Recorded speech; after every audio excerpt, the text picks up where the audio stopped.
Boa noite, irmãos. Vamos dar início então ao nosso estudo dessa noite. Queremos desde já agradecer a presença dos irmãos aqui e aqueles que vão poder também estar assistindo a nossa gravação no nosso canal.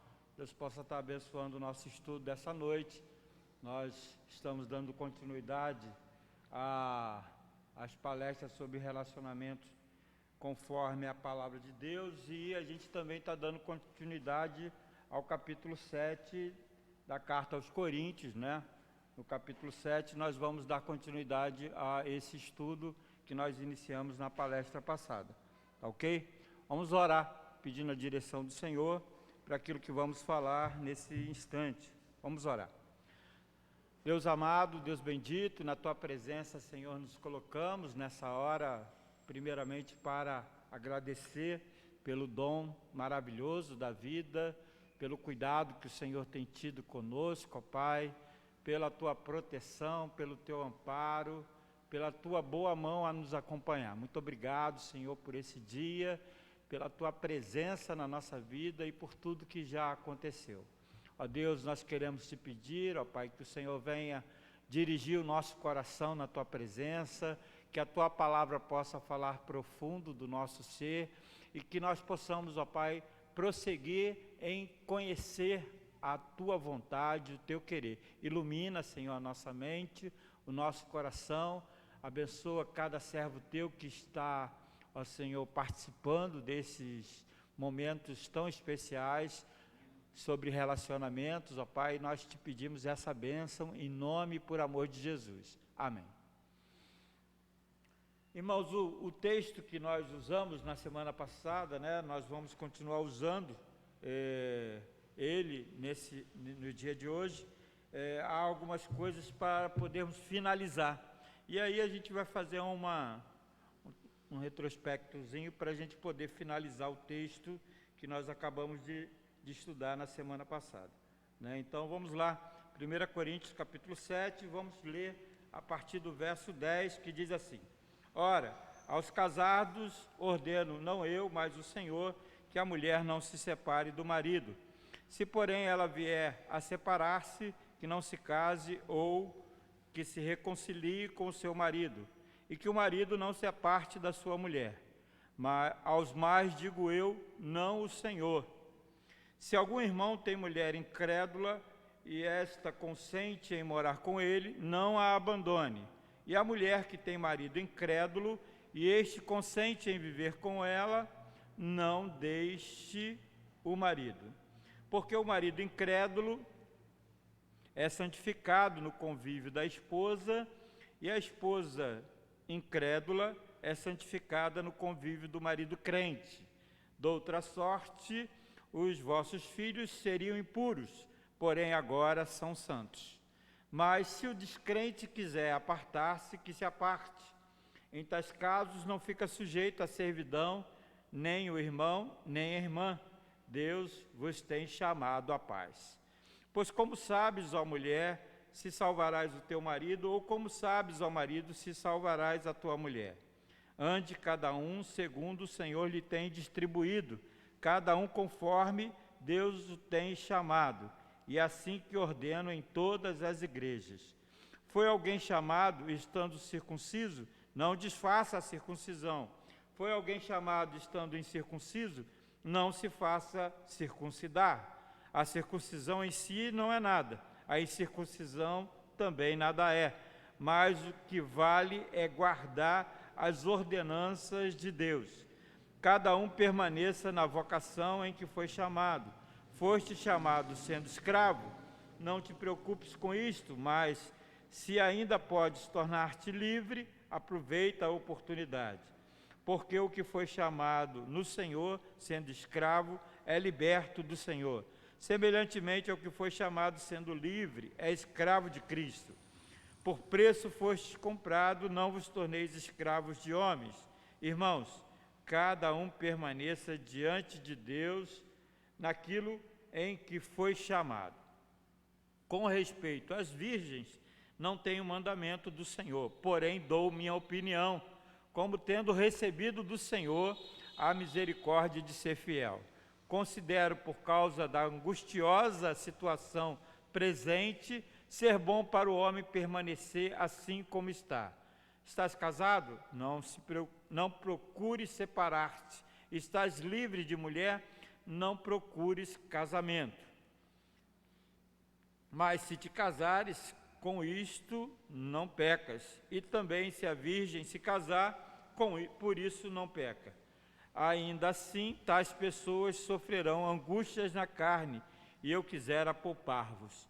Isto, porém, vos digo, irmãos, o tempo se abrevia, e o que resta é que não só os casados sejam como se o não fossem, mas também os que choram como se não chorassem, e os que se alegram como se não se alegrassem, e os que compram como se nada possuíssem, e os que se utilizam do mundo como se dele não usassem, porque a aparência deste mundo passa.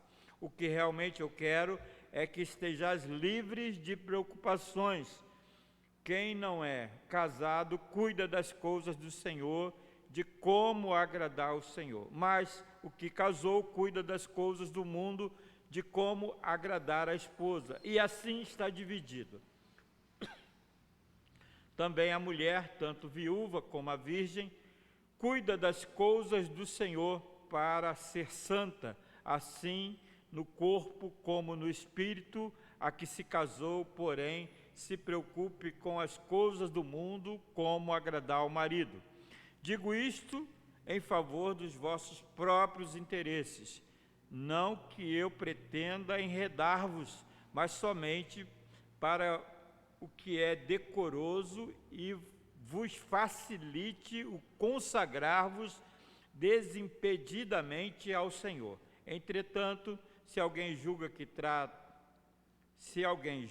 trata sem decoro a sua filha, estando já a passar-lhe a flor da idade e as circunstâncias o exigem, faça o que quiser.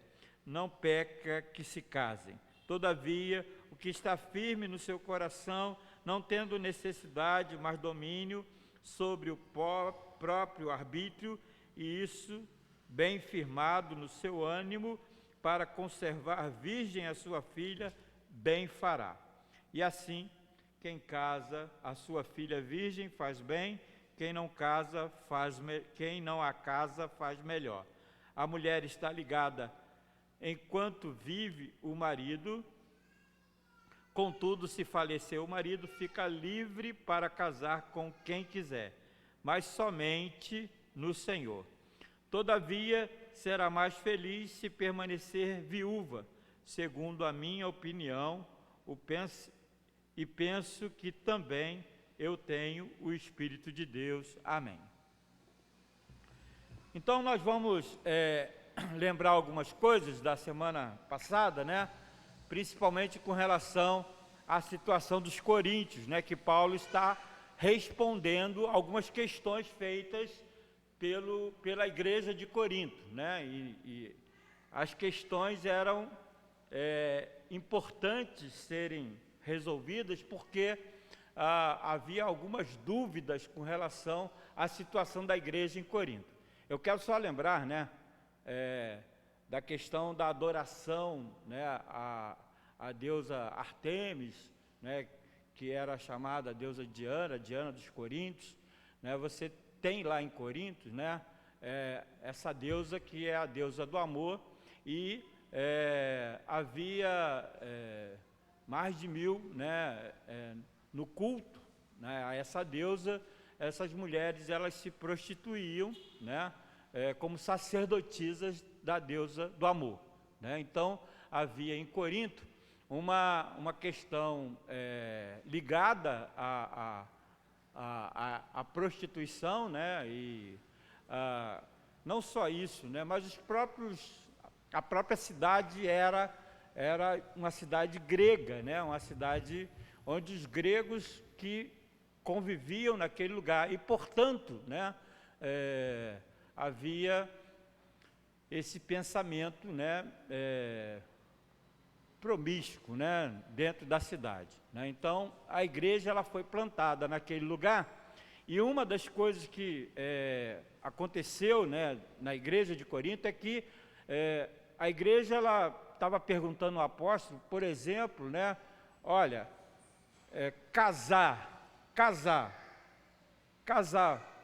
é bom casar, ou a gente é melhor não casar e seguir a caminhada espiritual?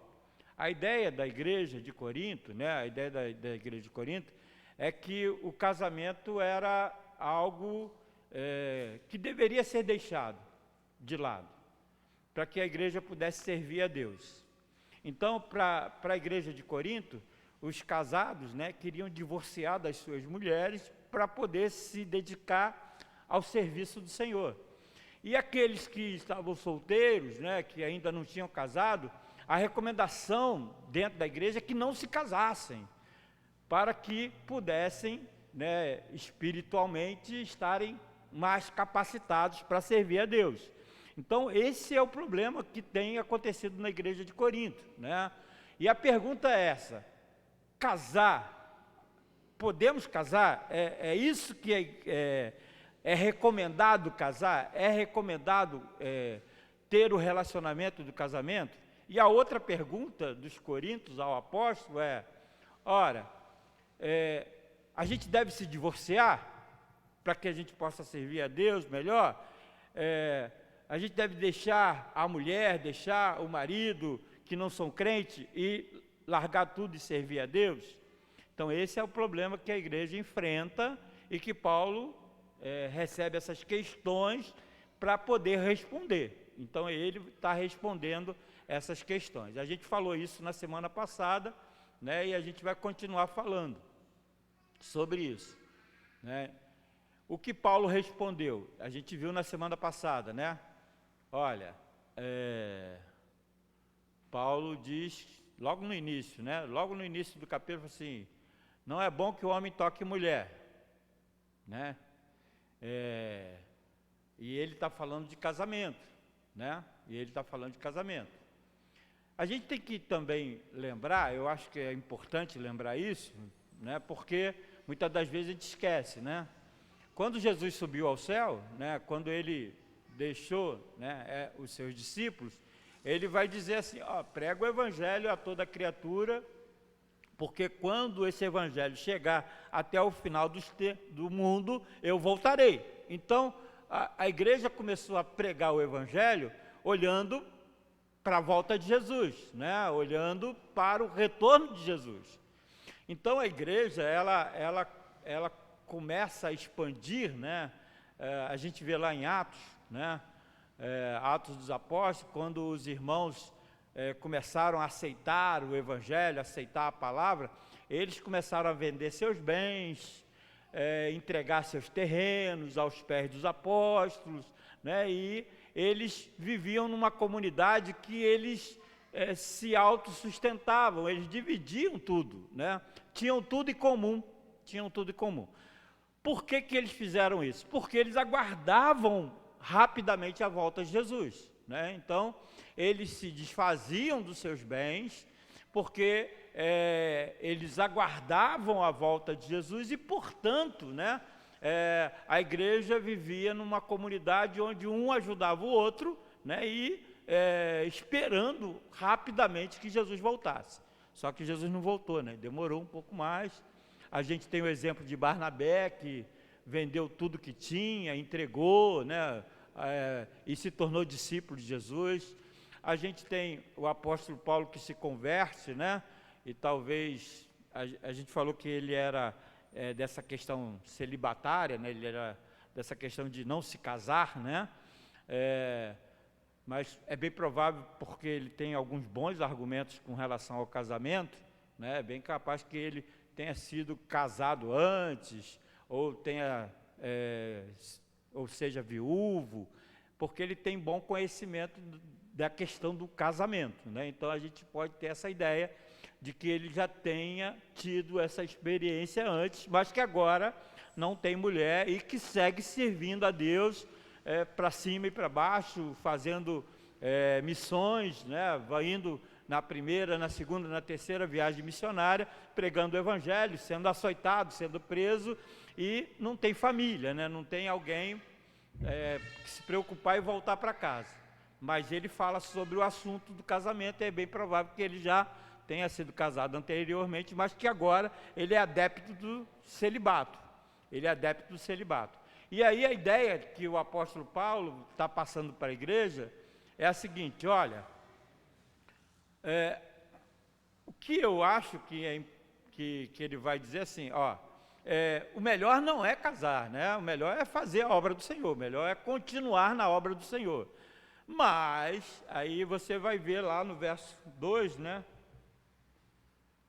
Mas, por causa da impureza, cada um tem a sua própria esposa e cada um o seu próprio marido. Então, Paulo levanta essa questão, né? O casamento, ele se estabelece, né? Ele se estabelece por uma necessidade, né? Da pessoa não viver de maneira impura, né? Ilícita diante de Deus. Porque lá no princípio Deus estabelece o casamento. Não é bom que o homem esteja só, far-lhe-ei uma auxiliadora para que seja idônea, né? E vai dizer lá no Gênesis, né? Que se procurou uma auxiliadora para Adão, e não achou auxiliadora para Adão. E Deus então fez uma auxiliadora. Quando o texto fala que Adão procurou uma auxiliadora, é porque ele estava procurando alguém para, né, satisfazer a questão sexual, não achou, né, e Deus, não sei se Adão teve relação sexual mas se procurou, né, uma relação para satisfazer Adão e não se achou. Então Deus providencia Eva para que Adão, né, pudesse ter uma relação sexual, e Deus então cria homem e mulher, e que eles produzam, né, que eles multipliquem, que eles estabeleçam as coisas. Então o que você tem aqui? Paulo vai dizer assim, olha, o casamento ele tem um propósito, o casamento ele é estabelecido por Deus para que o homem não esteja, homem e mulher, né, não esteja em impureza diante de Deus, não esteja de maneira impura, né, diante do altar de Deus. Então, o casamento é abençoado por Deus, né? Deus abençoou o casamento. E isso Paulo vai dizer que, apesar da igreja pensar na espiritualidade, no dia que Jesus vai voltar, né, o casamento, Paulo está dizendo, não, o casamento é estabelecido por Deus, tem a bênção de Deus. E aí, né, a igreja de Corinto achava que o sexo no casamento, né, não deveria ser feito. Porque a união de um homem e uma mulher, né, e eles tornam os dois uma só carne. Então, você imagina, um cristão casado com alguém que não era crente. Então, para a igreja de Corinto, essa união, ela se tornava impura diante de Deus.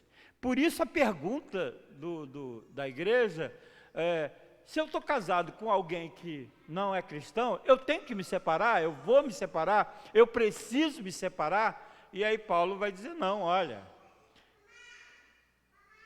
quem casou, né, quem está casado com alguém que não é crente, né,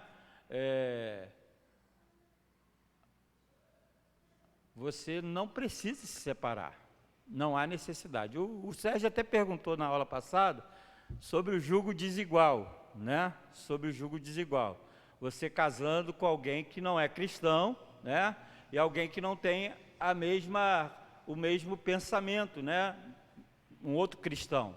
Mas a palavra de Deus, ela vai dizer que o marido, né, no convívio com a esposa crente, é santificado, e os filhos são santos, né? Então, eu entendo que a palavra de Deus está dizendo uma coisa: o casamento instituído por Deus, né, tem algumas regras. E a regra é: não separa. O que Deus ajuntou, não separa o homem. Né? Às vezes a gente fala assim: mas foi meu pai que quis que eu casasse com aquela menina, foi minha mãe que quis que eu casasse com aquela menina. Quando eu casei eu nem sabia o que era casamento, né? O que a Bíblia vai dizer é que aquilo que Deus ajuntou não separa o homem, né? No Novo Testamento há um adendo, né, a essa situação com relação à própria pessoa de Jesus, né? Os saduceus vêm perguntar a ele sobre os fariseus, os saduceus vêm perguntar a ele sobre o casamento, né, sobre o divórcio, que Moisés havia instituído o divórcio, e Jesus vai dizer: olha, o casamento, né, como já está escrito lá, você não tem lido que foi escrito, né? O que Deus instituiu, está instituído. Agora, o que Jesus vai fazer o adendo é que, se não for por causa, né, há uma causa que pode causar a dissolução do casamento, e isso instituído por Jesus, né, que é o adultério. O adultério traz, né, traz a dissolução do casamento. Isso instituído por Jesus. E Paulo, ele vai fazer essa relação, né, aqui no texto de Coríntios, de uma forma muito clara, né? Olha só, Deus, ele nos constituiu para a paz. Se você está casado com alguém, né, que não é cristão, e agora, né, esse alguém não admite a sua fé, não admite, e ele quer se separar, aquela pessoa que não é cristão deseja se separar, Deus não nos instituiu para uma vida de guerra, mas uma vida de paz. Nesse caso, Paulo está dizendo: olha, é melhor separar, mas separar para não casar mais. Esse é o problema, né? Paulo, ele está dizendo: olha, se é o outro que está querendo, né, deixar, e não é por causa do adultério, você precisa entender que você vai buscar esse momento, né, da separação, mas você não pode casar mais, porque agora você vai se dedicar ao Senhor, vai se dedicar a sua vida ao Senhor, você vai dedicar à obra do Senhor. Fala, Sérgio.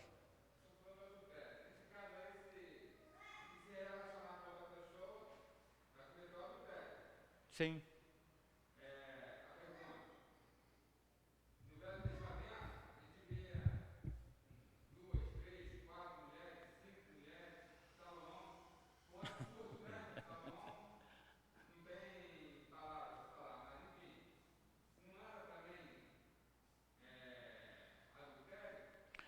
Então, não foi isso que Deus constituiu, né? No entanto, acabou se perpetualizando, porque o povo de Deus começou a imitar os outros povos, E com relação a Salomão, né, ele, como rei, ele representava não só, né, ele representava a abundância do reino, né? Ele representava o crescimento do reino, e por isso ele podia, né, lá ter várias mulheres. Mas se você olhar no Novo Testamento, né, aqui mesmo no capítulo 7, né, do livro de Coríntios, a igreja de Cristo, né, a gente tem que ter uma ideia. Olha o que a gente precisa ter como parâmetro, né? Quem era a mulher lá no Velho Testamento? Ora, a mulher era propriedade do pai. A mulher era propriedade do pai. Quando o pai dava aquela... Você vê lá em Jacó, né? Jacó se apaixonou por Raquel, e aí, né, Labão foi lá e fez um contrato com ele, né, e Jacó, comprou aquela propriedade. Raquel era a propriedade. Só que Labão vendeu duas, né? Vendeu duas. Vendeu Lia e vendeu Raquel. Vendeu as duas. Jacó trabalhou 7 anos. Quando foi casar, depois dos 7 anos, recebeu Lia. E depois, quando amanheceu, viu Lia do lado, né? Viu Lia do lado, ele amanheceu, depois do dia que ele recebeu, viu Lia do lado, mas não foi esse o contrato, né? Não foi essa a propriedade que eu pedi. Aí Labão falou assim, não, aqui a nossa lei diz que primeiro a mais velha, depois a mais nova. Então você tinha que ficar com a mais velha. Você quer a mais nova? Tem que trabalhar mais 7 anos. E aí enganou Jacó, e Jacó trabalhou 14 anos por Raquel. No dia seguinte ele recebeu Raquel, mas teve que trabalhar mais 7 anos, né? Então, a mulher era propriedade do pai, e depois ela se tornava propriedade do marido. Ela se tornava propriedade do marido, né? Tanto é que quando você vai ver aí, né, Abraão, né, mandando Sara dizer que era irmã. Você é minha propriedade, você tem que dizer que é minha irmã. E a mesma coisa aconteceu com Isaac, né? Então você vai ter aí a mulher como propriedade, lá no Velho Testamento. Então, Davi matou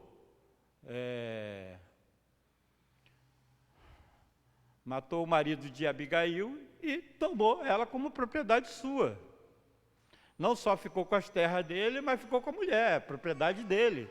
E aí juntou ao harém dele, Então a mulher no Velho Testamento, ela não tinha essa relação que a gente tem hoje. Era uma relação de propriedade.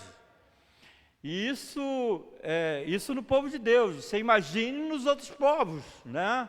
Nos outros povos, por exemplo, os gregos, né? Os gregos, eles tinham a mulher, eles tinham uma mulher para fazer relação sexual, eles tinham uma mulher para poder trabalhar na casa, e eles tinham uma mulher para que os filhos pudessem ser casados aí, no caso casado, para que os filhos pudessem ser a descendência deles, os gregos. Os gregos tinham uma mulher para cada etapa, e o casamento na questão grega era para que aquela mulher pudesse gerar um filho e ele ter o nome da família. Então os outros não tinham direito nenhum, somente da mulher casada que gerava o nome para a família. Mas o cara tinha a concubina, ele tinha a empregada, e tudo pertencia a ele. Os romanos, por exemplo. Os romanos tinham a ideia da mulher, que a mulher, ela casava, né, com alguém, de manhã, de tarde divorciava, para outro dia casar com outro. É a questão lá de Roma, né? Então, a gente vai ver que, na verdade, o cristianismo é que valoriza a mulher, né? Quando Jesus institui o cristianismo, né, e aí começa a valorizar a mulher. Jesus tem as mulheres para ensinar com ele, andar ao lado dele, e ele valoriza cada mulher que se aproxima dele. E Paulo, que o pessoal chama de machista, pelo contrário, ele vai dizer que a mulher tem o mesmo direito no casamento que o marido. Paulo vai dizer assim, olha, é dever, né, do marido entender que ele tem a dívida com a mulher para que possa ela possuir o corpo dele. Ele, marido, deve à mulher. A mulher tem autoridade sobre o corpo do marido. De igual forma, o marido tem autoridade, e Paulo equipara a mulher e ao marido. E é isso que as Escrituras vão também estabelecer, né? Deus não criou o homem não criou a mulher, pelo contrário, né? Deus criou o homem e pegou o barro. A matéria-prima da mulher é muito melhor, né? Matéria já é uma costela, matéria-prima é diferente. O homem é só barro, aí a mulher é a costela. Deus pegou algo melhor para poder fazer a mulher. E vai dizer que os dois são um só. Então, desde o início, Deus tem um projeto para a família, para homem e mulher, para o casamento.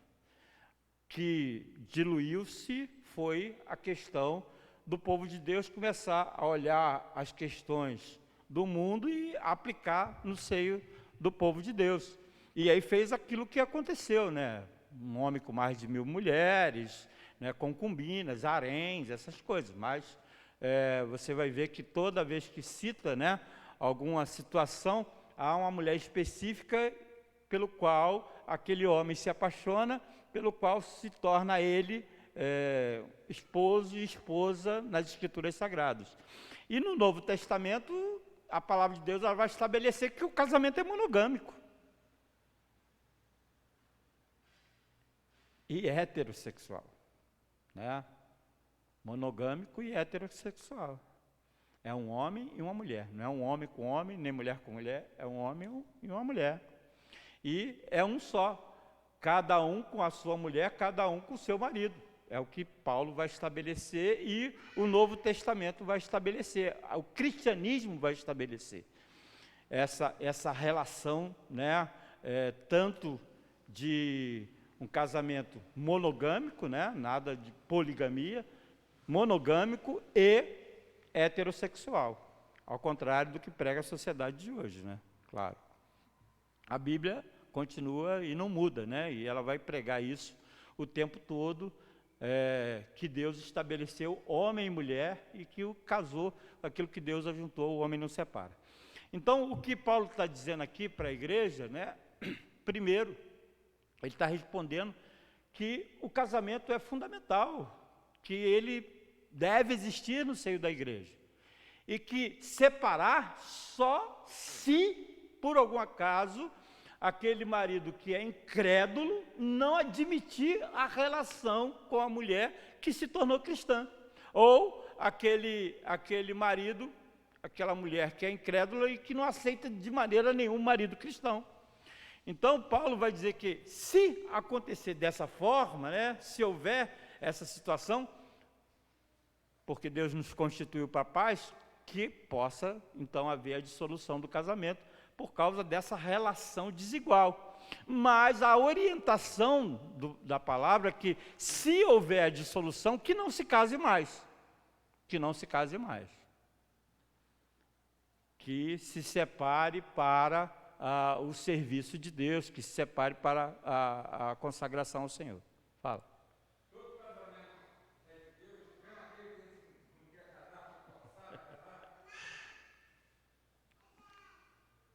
Olha só, eu particularmente entendo que sim, né?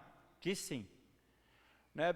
Primeiro, porque a gente vai entender, né, que quem muda o coração é o Senhor, né?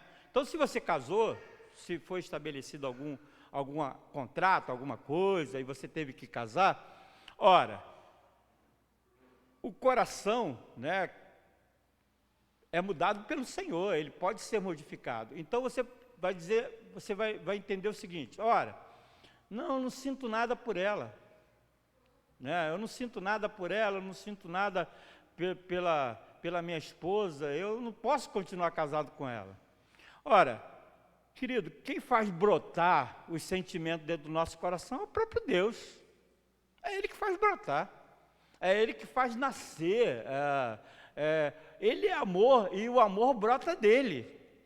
Brota dele.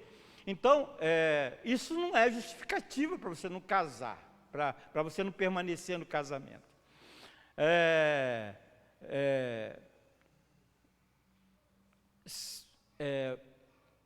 Você pode argumentar várias situações, né? Várias situações que você não sente, que você não é atraído, que você é...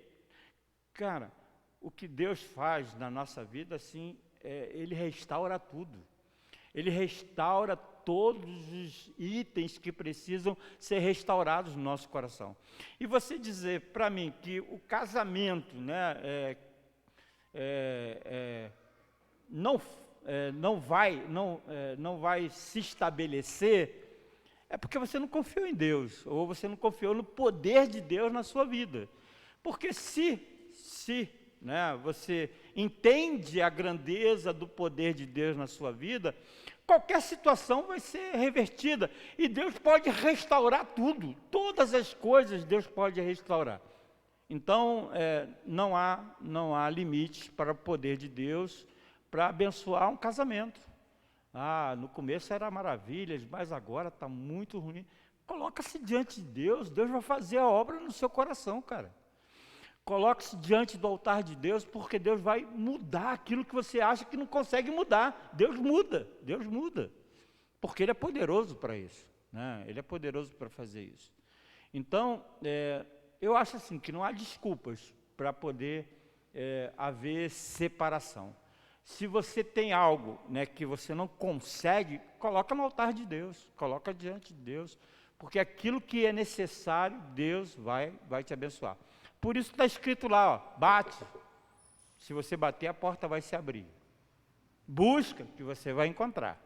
Então, eu acho que há muita dureza no nosso coração. Há muita dureza naquilo que a gente acha que Deus não pode fazer na nossa vida. Restaurar relacionamentos. Deus pode restaurar relacionamentos. Reviver o amor que você sentia antes. Deus pode reviver o amor que você sentia antes. É só você se colocar no altar dele, é só você buscar isso. Você vai encontrar, porque Deus pode fazer isso. Então eu acho assim, não há motivos, eu estou aqui com o apóstolo Paulo, não há motivo para você se separar de alguém que não é crente, mas que aceita ficar casado com você. Não há motivo para você se separar dessa pessoa. Pelo contrário, você vai ser abençoado, né? Vai abençoar aquela vida. Então, é isso que o apóstolo Paulo está dizendo, né? O problema todo, né, essas questões aqui, do capítulo 7, elas são muito pertinentes, né? Por exemplo, uma mulher viúva, o marido morreu, né? Quantas mulheres viúvas a gente tem aqui na igreja, né? E quantas já tentaram dar início a um novo relacionamento, né? A uma nova situação. O apóstolo fala assim, olha, novos relacionamentos sempre vão dar algum problema, porque o relacionamento sempre dá problema, né? Algum problema, alguma situação. Então, se você já viveu uma situação, o marido morreu, ora, por que você não se consagra para o Senhor agora? Né? Por que você não se guarda agora para o Senhor? Então, Paulo recomenda, né? E é isso que ele recomenda. Ele só recomenda um novo casamento se a pessoa ela for, né, incapaz de se manter segura naquilo que está acontecendo na vida dela. Porque se ela pender para impureza, o que o diabo faz? Né? O diabo ele sabe das nossas fraquezas, ele conhece as nossas fraquezas. Né? Então, quando Paulo fala, olha, se você está casado, então a relação sexual tem que ser de acordo com o que vocês pensam, de acordo com aquilo que vocês acordam direitinho, vocês se encaixam direitinho. A única momento que vocês não devem ter um relacionamento sexual é quando vocês se separarem para consagrar o Senhor. Mas isso não por muito tempo, diz o apóstolo. Ele assim, olha, vocês se acordarem, ficar distantes um do outro, né, sem relacionamento sexual, vocês precisam fazer para se consagrar ao Senhor, porque vocês vão se dedicar ao Senhor. Mas isso não por muito tempo, porque vocês precisam voltar a estar juntos novamente. O que o apóstolo está querendo dizer? Ele está dizendo assim, olha, reverendo Hernandes, contando uma história sobre isso. Ele diz assim, tinha um rapaz lá na minha igreja que tinha um iate, né, e ele ia para o alto mar e ficava lá dias e dias no alto mar. E aí ele ficou preocupado, né, com o casamento dele, né, porque ele levava para o alto mar um amigo e uma senhora para fazer a comida, né, no alto mar. A senhora ia e um amigo, e eles ficavam pescando dias e dias lá no alto mar. E aí o reverendo Hernandes, preocupado com aquela situação, né, toda, vai perguntar, rapaz, você não está passando muito tempo fora da sua família, longe da sua família, né, e ele fala assim, pastor, não se preocupe, está tudo bem. Como é que está tudo bem?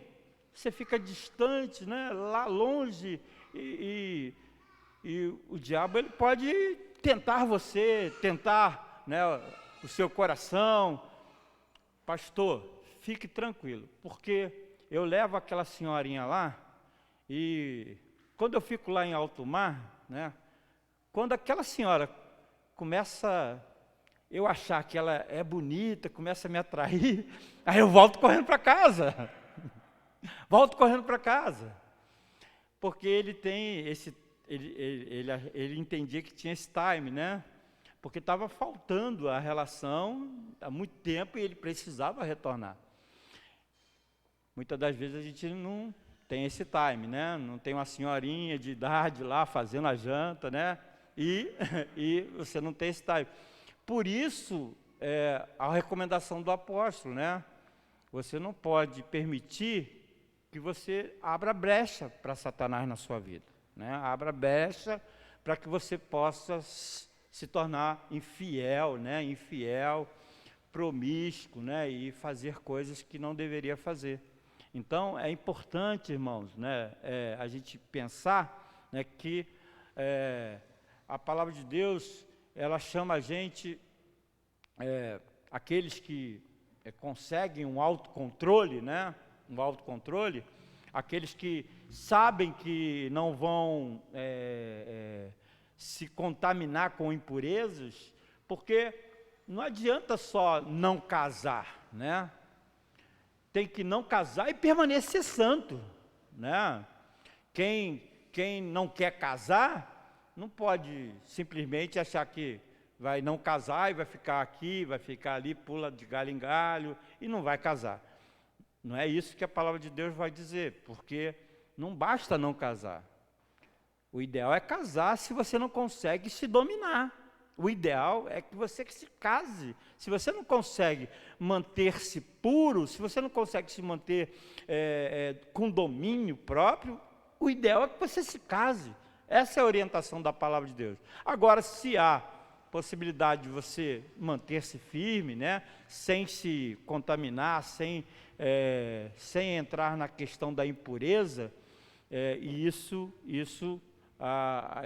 o apóstolo Paulo acha que é bom, porque você pode cuidar das coisas de Deus, na sua vida. É o que tem acontecido muitas das vezes aqui na igreja, né?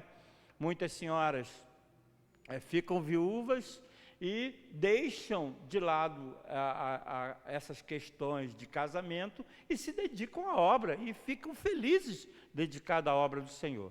Mas se você não consegue fazer isso, né, que se case, que procure um novo relacionamento e que haja casamento. Então a orientação do apóstolo Paulo é que se ficou viúvo, essa é a questão dele, né? Se ficou viúvo, ora, se casar não há problema nenhum, pode casar novamente. Mas a recomendação se você consegue se dominar, consegue não entrar na questão da impureza, não ser tentado por Satanás, porque o importante, né, para o apóstolo é que você é a igreja e que o nome de Jesus não pode ser envergonhado na sua vida. Então você precisa cuidar da sua vida, seja ela espiritual, seja ela no relacionamento com a sociedade. Então o nome de Jesus precisa ser preservado. E é isso que orienta o apóstolo Paulo, para que, né, só aconteça isso se você não conseguir fazer essa questão.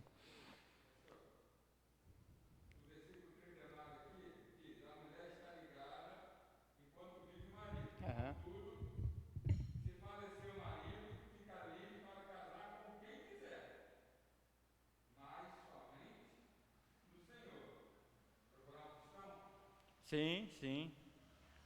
É o ideal, né? É o ideal. O ideal é procurar um cristão. A orientação é sempre essa, né, irmãos? Alguém temente a Deus, né? Hã? Temente a Deus, né? Temor do Senhor garante a caminhada, né? O temor de Deus garante a caminhada. Não é a questão evangélica, né? Denominacional, é uma questão atual, né? É uma questão atual, mas a palavra de Deus, ela está falando de pessoas que são cristãs e que temem a Deus, ou seja, tem a Cristo como Senhor e Salvador da sua vida. É isso que a Bíblia vai orientar, no Senhor. E aí ele está falando do Senhor Jesus.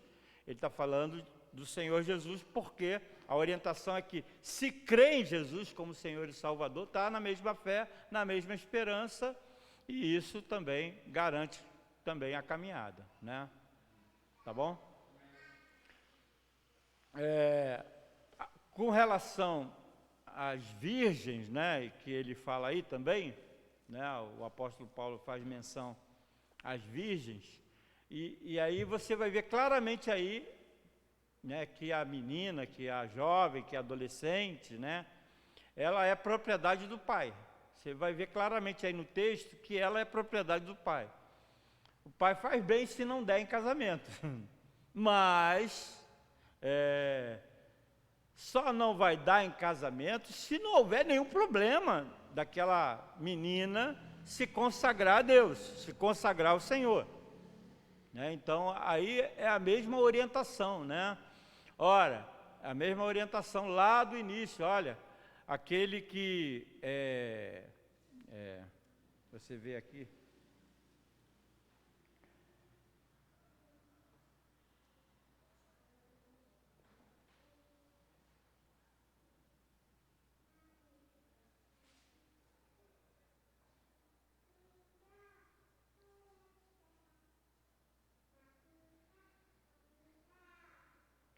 verso 9: caso, porém, não se dominem, que se casem, porque é melhor casar do que viver abrasado. E aí a questão do relacionamento, né, de namoro, né, de relacionamentos fora, né, do casamento. Eu já disse aqui, né, que a relação sexual é abençoada no casamento, no casamento. Aí ela tem a bênção do Senhor. Fora do casamento, ela está sob a mão pesada de Deus, e muitas das vezes as coisas não vão dar certo, né? O que marca isso, irmãos, né? O que marca isso, né? Por exemplo, vou dar um exemplo. Eu quando era menino, né? Quando era adolescente, lá para os meus 14 anos, né? Eu era BV, né? Boca virgem.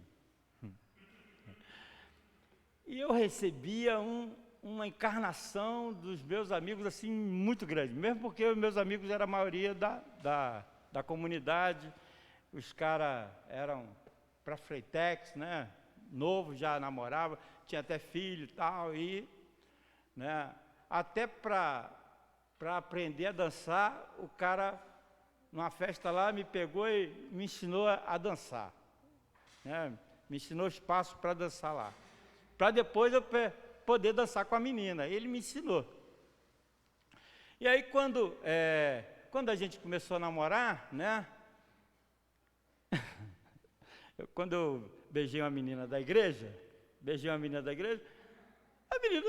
me beijou, eu pensei, pô, estou namorando. Estava nada. A menina já tinha ido embora, porque ela estava acostumada com outras coisas. Estava acostumada com beijo, né? Não com o meu beijo, estava acostumado com beijo.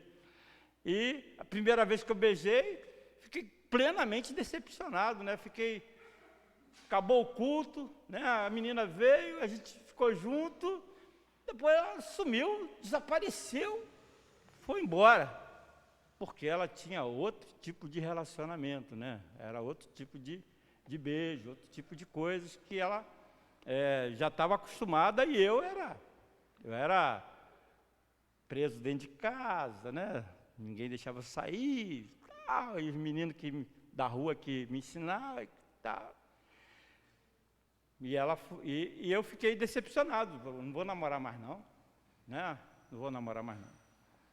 Mas eu não sei porque teve uma outra festa, essa menina veio e ficou comigo. Aí deu ruim para ela, né? E aí eu acabei enveredando para o caminho que não devia enveredar, né? Comecei a viver uma vida de acordo com aquele padrão que era daqueles meninos lá de fora, né? E eu acabei desrespeitando não somente aquela, mas outras meninas que vinham me namorar querendo um rapaz cristão. Foi muito triste, né? Até eu aprender a me reorganizar, porque eu enfrentei algumas decepções. E até eu me reorganizar, a Rosana que me botou no prumo, né? Rosana que me botou no prumo, na linha, né? Mas era complicado, porque os amigos, dentro da igreja, se tinha uma prática completamente diferente daquela que a Bíblia vai falar, né? Tem um versículo na Bíblia que diz assim, ó, não desperte o amor enquanto ele não queira ser despertado. O que isso significa, né? Cara, tem tempo para tudo. É isso que significa. Tem tempo para tudo. Tem tempo para todas as coisas, né? E cada coisa tem que estar no seu lugar. E é isso que a Bíblia vai organizar, né? A Bíblia organiza até o relacionamento de namoro. Ela organiza até o relacionamento de namoro.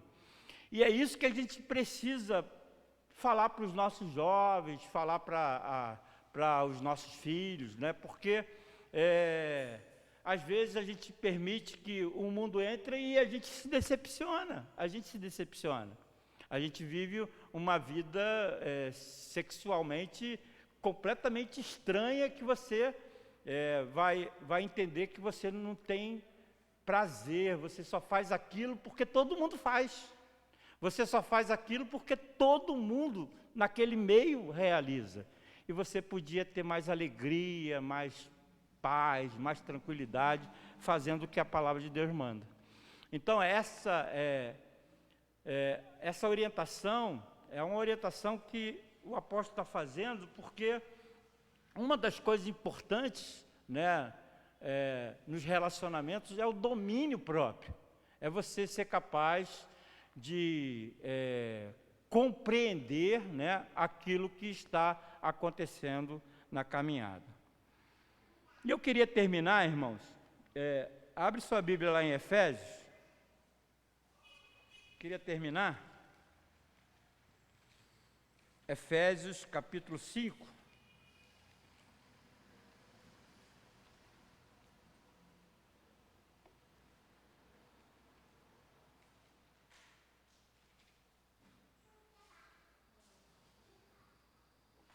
Verso 20.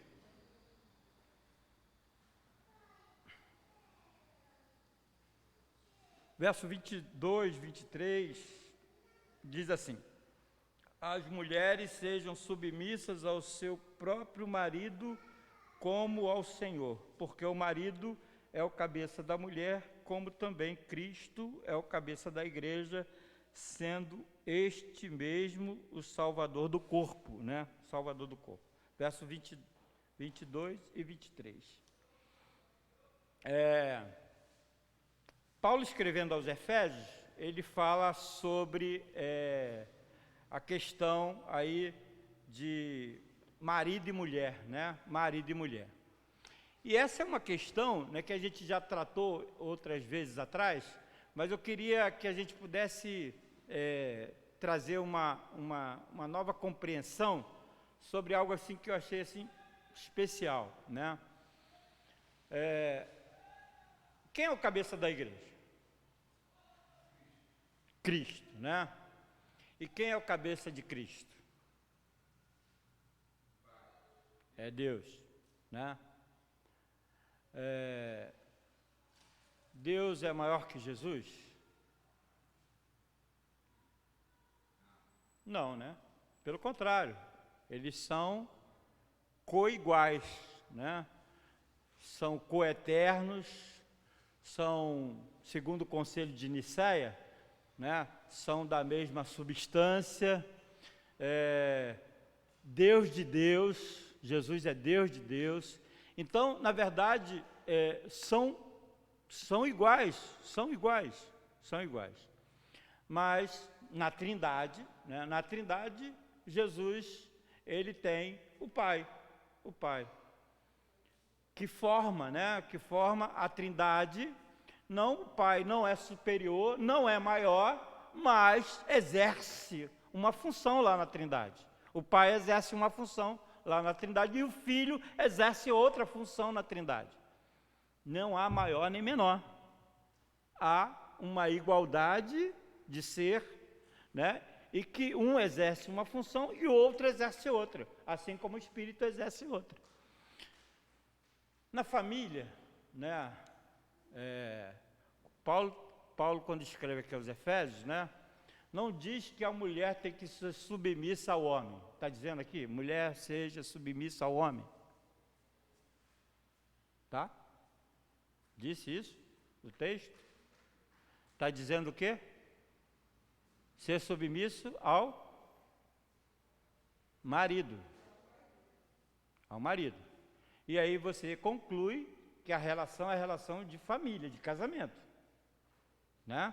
Não é para a mulher ser submissa ao homem, a qualquer homem. Não, é para ser submissa na relação do casamento. A relação é casamento. O que é ser submisso?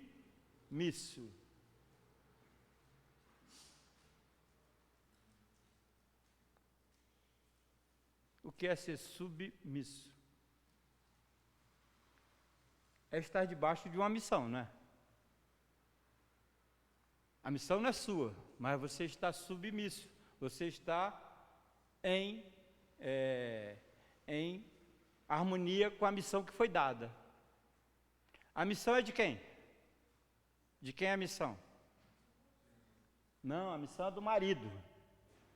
A mulher que é casada, né, com o marido, ela está submissa ao marido. A missão é de quem? A missão é do marido, né? A missão é do marido. E a mulher vai se unir ao marido para que possa ajudá-lo na sua missão. Percebe? Então, o marido tem uma missão e a mulher, então, ela está submissa, debaixo daquela missão. Está abaixo daquela missão, está de acordo com aquela missão. Então, a mulher não é inferior, ela não é menor que o marido. Submissão não significa nada disso, pelo contrário, significa que ela se uniu ao marido para ajudá-lo naquela missão que ele tem. Qual é a missão do marido?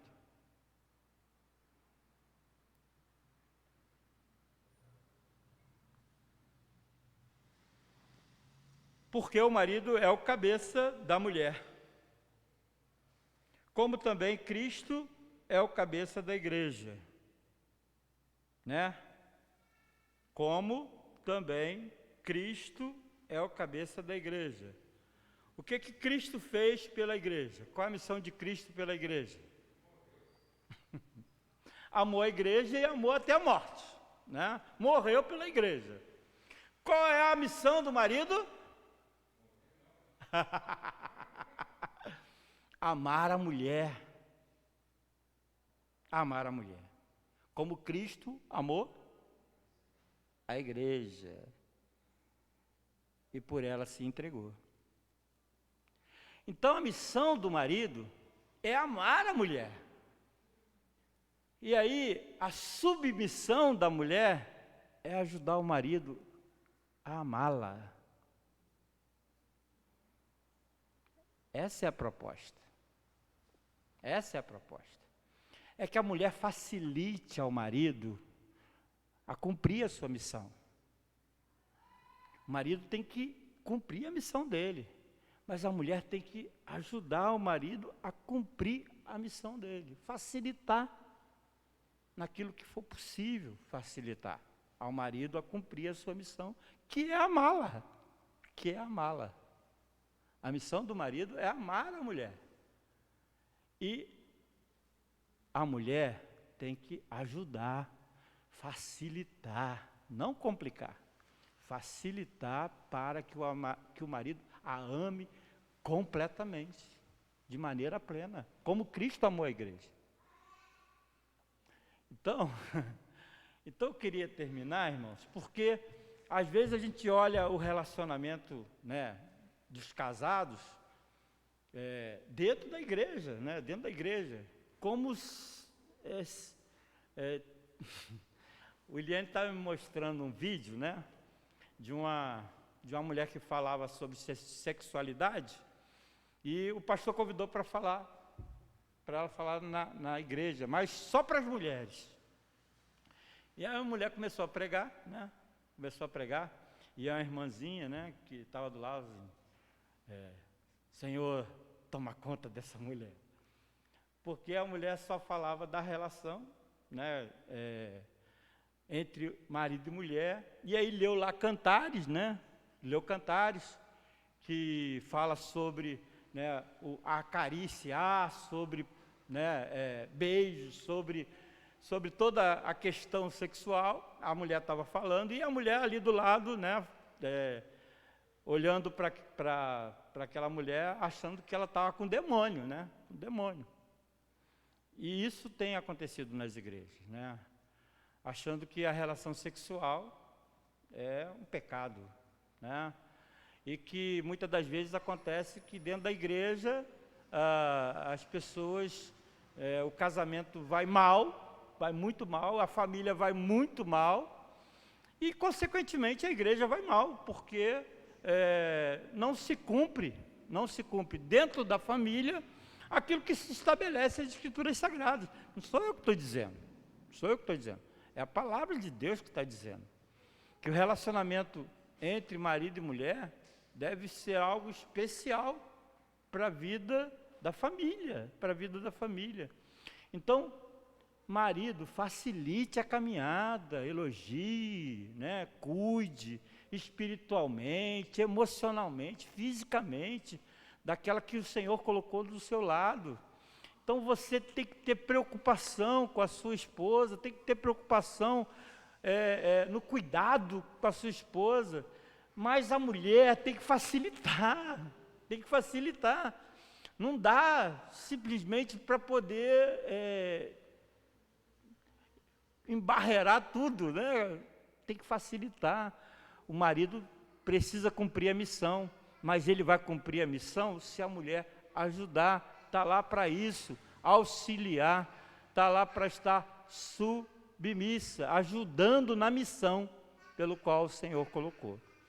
Então eu queria pedir aos irmãos, né, que olhem com carinho. Esse é o tipo de relacionamento que as Escrituras estão dizendo, que faz bem ao lar, faz bem à família, traz alegria para a família, né, traz paz dentro da família.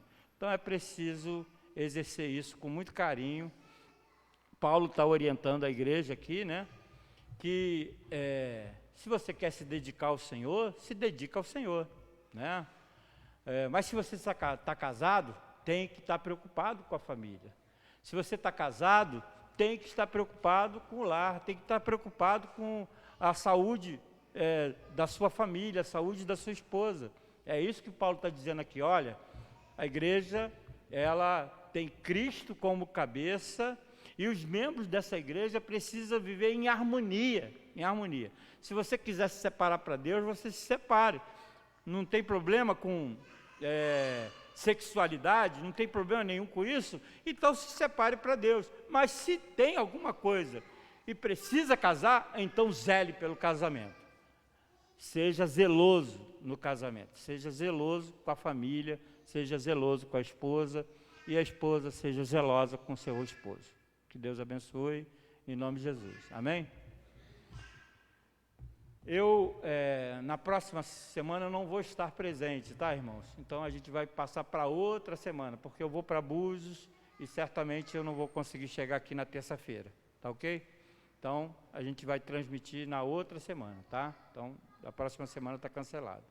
Vamos encerrar, então, a palavra de oração? Vamos orar. Senhor, nós queremos te agradecer por esse tempo que o Senhor separou, ó Pai, para concluirmos, ó Pai, esse estudo da Carta aos Coríntios, lembrando, ó Pai, da importância da igreja, Senhor, no relacionamento familiar. Aqueles que casam, Senhor, têm que gastar tempo com a família, têm que gastar tempo com o lar, que eles possam entender a importância de abençoar a sua família, a sua casa, que eles possam honrar o Teu nome, ó Pai, abençoando a casa, abençoando o relacionamento com a esposa, abençoando o relacionamento com o esposo. Por isso pedimos, ó Pai, a Tua bênção, da força, da vigor, ó Pai, da compreensão, que as famílias possam entender a importância desse relacionamento, porque glorifica o Teu nome. E aqueles, ó Pai, que não têm nenhum problema com o casamento, Senhor, que eles possam se dedicar ao Senhor, que eles possam se entregar à Tua obra, fazer a Tua obra com alegria, com dedicação, puros, santos, ó Pai, honrando o Teu nome, cumprindo o propósito pelo qual o Senhor chamou, vocacionou, que eles possam ajudar, Senhor, ao crescimento do Teu nome, Senhor, trabalhando na Tua igreja. Por isso entregamos esse estudo nas Tuas mãos, te agradecemos por tudo, Senhor, pedindo que o Senhor nos leve em paz para os nossos lares. Muito obrigado, em nome de Jesus é que oramos. Amém.